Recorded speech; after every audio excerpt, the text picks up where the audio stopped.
Nandito pala ang cranberry.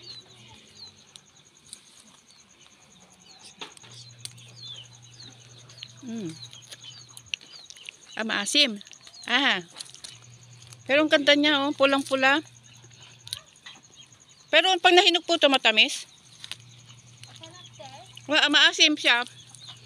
Pero kung ito eh, herbal ito. Pwede po yan yung sa asin. Ganon. Pero pag wala na po siyang itatamis. Pag hinog po. Ay, hinog. Paano hinog? Ay, pwede. Ay, naku, nanguha na po ako. Pasensya na po. Ay. Sige lang po. Bismillah, la ilaha illallah. Pinidyo ko.